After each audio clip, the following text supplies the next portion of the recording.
make this effective. So how I make it effective is through a socio-economical means, a methodology that we employ, understanding that, yo, we can pool our funds, and then when we as a collective see above surface, see above the water, then we can collectively work towards each individual. And which me, in that particular case, I'm the servant. So I wouldn't be the first one that comes up. You feel what I'm saying? We work as a family, we come up as a family, and then we have to service each one of the women first. And that's what the man has to do in humility. So I teach love is law, family is business. That's what I teach. Love is law, family is business, and a corporation is cooperation. And that's how we do things on this end. So I know I gave you a mouthful. I just want to make I was keeping up clear, because I got to let people know. First thing is, I said I want to be with multiple women. Not, yo, I want to make money, because people always get it twisted. Oh, you can make money, then you don't need to be in a relationship to make money. Don't get it twisted. I said I want to be with multiple women. That's where I'm comfortable at. I feel comfortable. I don't want to cheat. I don't want to lie. I don't want to be a child, because a man lies. And if a woman, if you put yourself before the presence of a woman and you get caught lying, you're no longer a man. You're a fucking child.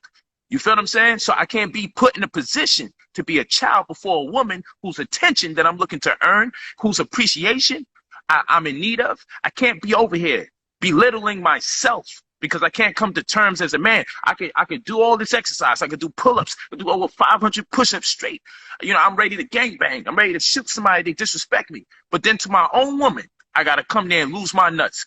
Pardon me, sister. And now I got to talk to you like I'm some damn child. And now you can hold it over my head every time. Now you know I'm a liar. Now the whole relationship is over. I don't care if we stay 3 years together, 5 years together, or 10.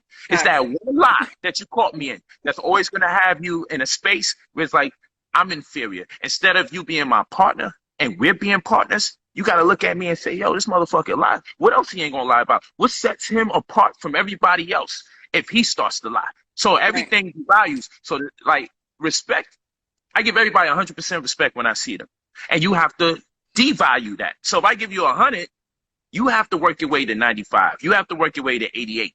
Because everybody's going to get that respect from day one from me. And that's how it is in the relationship. Everybody should be do that. But unfortunately, we come in with baggage and we have preconceived notions because we've seen that before. So what would be different? What would be different is exactly what polygyny has done for me. Polygyny has made me extremely honest. So honest. It made me honest about things that as a man, in man culture, it is culture to lie. It is culture to cheat. It is culture to be places that you're not supposed to be and then tell your wife that you're really not there. It is culture for her to know that you're lying.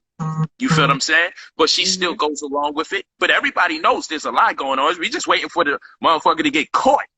You know what I'm saying? And then it comes to terms. Everyone comes to terms, and then it's the crying, it's the screaming. We might make it work out again. But the fact of the matter is, it becomes culture of men to lie about their whereabouts, lie about their feelings, lie about who they think is beautiful. And if I got to live a lie for several years in order to be in love, then I'd rather live in hate. I heard that. Listen, I got a house full of women right now. Did you hear that? He said it's culture for a man to lie. It's culture. But that's a fact. Like, it's culture for a man to lie. And I know men gonna get upset, but I'm not about to. I could call every man I know, and we could get ready to embark upon a lie right now, and it'd be culture. You know what I'm saying? And I'm not knocking people. I'm just saying, like, really, if I wanted to leave and say, yo, fam, roll with me elsewhere, or come with me to the strip club or something. I know your wife home. Let's bust a move. His wife may not want to support that, but when he gets out, he's gonna release what he really feels like. And so what I tell my good brothers is, man, just come to terms, be honest, or get up out of there. But they be in love too. And a lot of times what happens is they see what's going on in my world. Their wife definitely is already anticipating, yeah, you're gonna come one day with this bullshit, and I'm gonna check you. Don't even bring it up. But the reality is that I don't want to be in a relationship with anybody that's going to force me to be other than myself comfortably. Right. Okay? And for people that's out there, if he really loves her, then Why don't he just stick with one wife? Well, I say this. If you really love your child, why you make a second one? You feel what I'm saying? So this is BS what people do. And I'm not referring to the women as children. I'm saying if it's not impossible to love more than one of your children, Mm-hmm. if it's not impossible when people say, man, I know you love one of your children more than the other, and you say, oh no, I love both my children. So how the hell it can't be possible for a person to love two different women, three different women, or in my particular case, four different women at the same time? I love them Wow. for different reasons. They all got different attributes. They're all unique in their own capacity. I don't have nobody competing amongst each other. That's Mm-hmm. ridiculous because nobody's a child. But at the end of the day, I can't have somebody make me feel so uncomfortable with who I am because eventually I'm going to end up resenting them. So if it's in my heart to be with multiple women, I'm going to wind up looking at the woman I'm with in disdain if I don't get a chance to live Whew. that life that I want to live. So I know I Right. don't want to lie to nobody because it's too much people on the planet that would accept me as is for me to drag you in hell and lie to you day to day. You better say that. Drag you in hell. See, so with my episode, I put polygamy and astrology. So you are a Leo, right? Yeah, August 10th. So, right. Do you know your moon and your rising sign, or are you into that or no? My rising sign, Gemini. So see, it makes sense. I feel like I've been looking at the way that any poly relationship can work is through astrology. And I feel like with you being a man that is a Leo, of course, you like to show off. And it would make sense that you would want to have multiple women because Leos like to take care of shit and they're able to bring in a lot of money. And I feel like they can separate their emotions and they can disperse themselves equally through other people. And then you being a Gemini, like you want a variety of anything, anyways. So I want to know, um, with your wives, you have four. Could you tell me all of their signs, their sun signs? Do you know? uh, Taurus, Scorpio, Ooh, Cancer, and Gemini.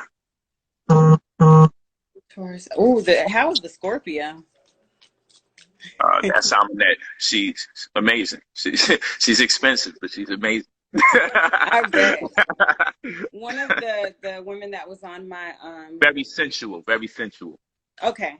Yeah, so one of the women that was on the podcast, one was a Leo and the other was a Scorpio.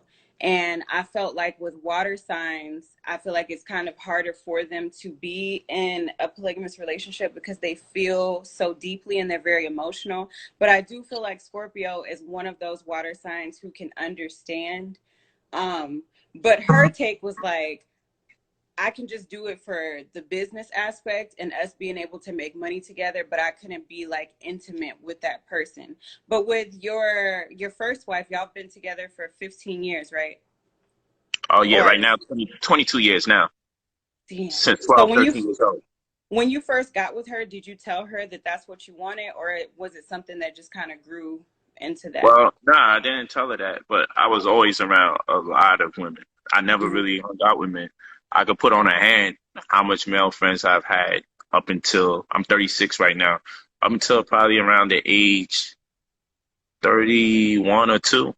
I Hmm. probably was able to put on a hand how much male friends I had straight into age 32.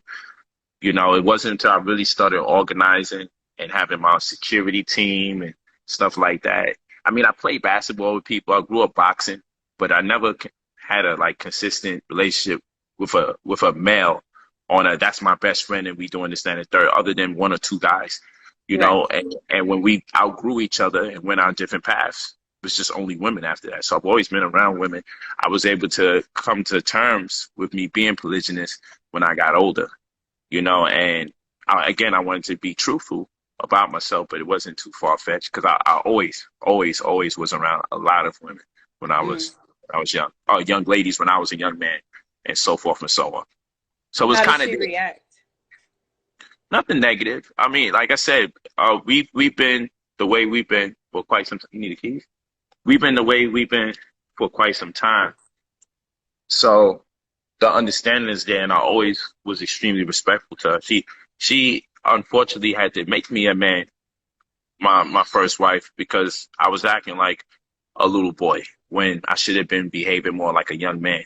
And so she was more mature than me, even though she was ghetto and I was ghetto, but I was ultra ghetto, right? And but she always Ultra wanted to ghetto. be, yeah, I was ultra ghetto. But one thing about her and we always wanted a family. We always wanted to have a family. We both was missing things, and we said when we do decide to have a child, it was going to be planned, and we was going to execute as parents in ways that our parents came up short, with no offense to them. And so we evolved together, we grew together, and we learned more about ourselves in the interim of us getting conscious and reading this book and going to this lecture and listening to that class. And after a while, it just worked out. But when you grow with somebody and people really love each other, you accept each other for who and what you become. And even if that means you have to separate, there'll be a level, there has to be respected if it was really love in the first place. So, you know, sometimes people say, well, what if she wanted a man? And then I would have want myself. I wouldn't be comfortable like that because I'm a sigma male. That's one above the alpha male, but it's inclusive of, right? So it wouldn't work because my energy, how I am, that's just a fact. But guess what? The love I have for, I will always be there for the rest of my life. That's a fact because it's just real. And then who I am, you know, people don't realize I changed a lot of ways because she's worth it. I changed a lot of things about myself because I take it that serious. So because I love her, and I have to change. You know, that's just how that works. But then there's things that I am that is like, yo, hold on, that change would make me uncomfortable. That change would make me volatile, and it would ruin our chemistry. So when we're in a relationship, we got to come to terms with what we're willing to do for the sake of the other party that doesn't bring us certain compromise versus that which we do and it would bring compromise, and it now feels more like an imposition as opposed to a favor or a compromise. So you got to find that, and that's based on or predicated upon the chemistry of those two people, not spectators to say, oh, then that means you really. No, it depends on what a person's temperature is. Figuratively speaking, we check the temperature. Something might be too hot or too cold, but what's too hot or too cold for me is not too hot or too cold for somebody else. So we check the temperature of our own relationship, and if it still makes sense after the fact, we go for it. So for us, it made sense after the fact. It wasn't something that can overwhelm her, okay? And whatever would have overwhelmed me wasn't even on the table. You feel what I'm saying? So it's something that worked out. So that's what chemistry is about. You could take two highly poisonous gases, like hydrogen is poisonous, flammable. You could take oxygen, it's very poisonous, right? But if you put them in the right combination, H2O, it creates a molecule that sustains life. Two poisonous gases come together and create a molecule that sustains life. So in one instance, they're destructive, but together, they're sustenance. So that's how people are. Some people together would become the explosion. But they'll be the sustenance as an individual. And some other people will be explosive by themselves, but in a unit or in a covalent bond, it'd be like, man, this is sustaining. And so that's how we got to look at it. Right? That's how I look at it. So when y'all first started, like, how did the first experience of bringing another woman in go? Like, was she the person who picked the woman, or was it you, or what? That's how the vibes are. That's how it works. All my wives picked the wife that came after. Really? Yeah, that's how it works. They pick what if the they're woman. not your type? Like, what if she picks Then somebody? it's not going to go down. I got to have a say. That's not going to go down. You're just not going to pick the most unappealing person to me, because I need a woman that got shape. I want her to be brilliant, but I also need her to have shape. That's my personal convictions. Okay. It can be shallow to other people. It ain't shallow to me, because again, I don't want somebody that I'm a lie to. I don't want no one that I'm not really comfortable with. I don't want to live that world. So I want to be exactly with somebody that I want to be with. So that way I'm locked in. That way I keep my commitment. I don't cheat. I don't lie. I don't sneak behind you, because people don't realize you can cheat in polygyny. If you break your commitment to the people that you have a relationship with, that's cheating. You feel me? So I don't go around here. I know that.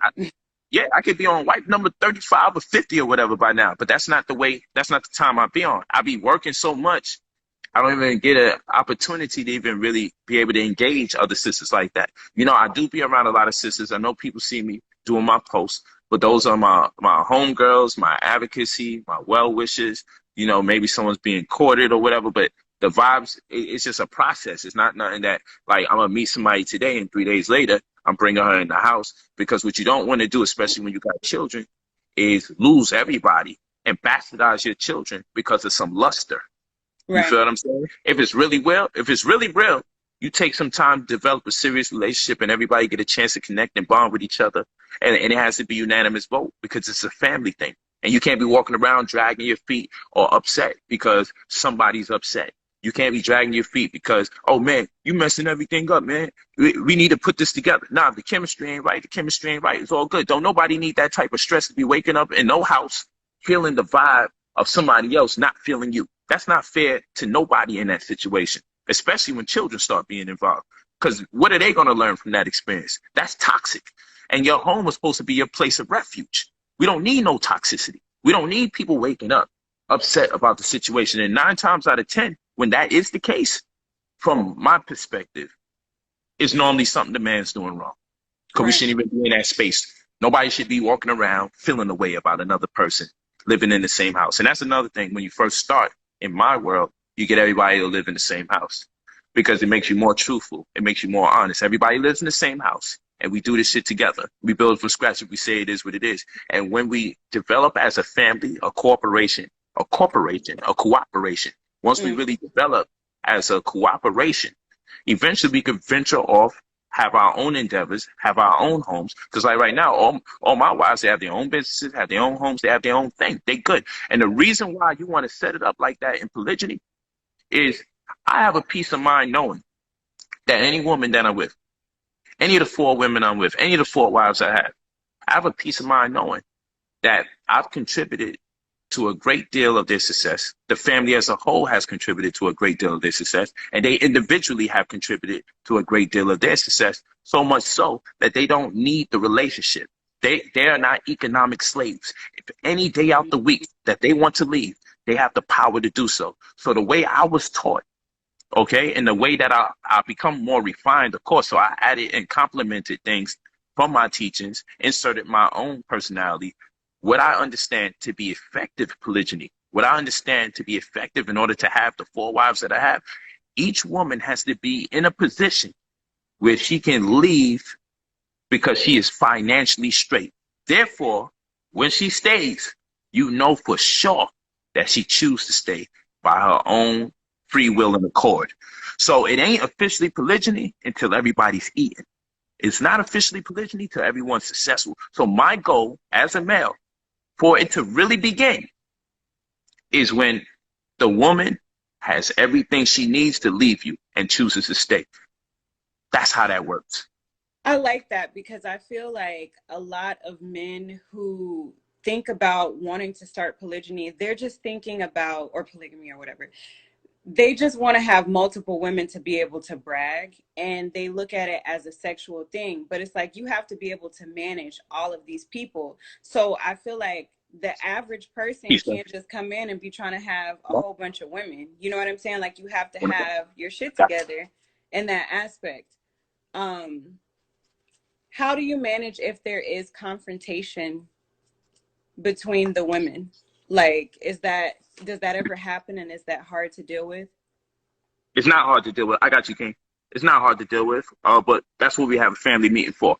You know, I don't sit there like it's a totalitarian situation.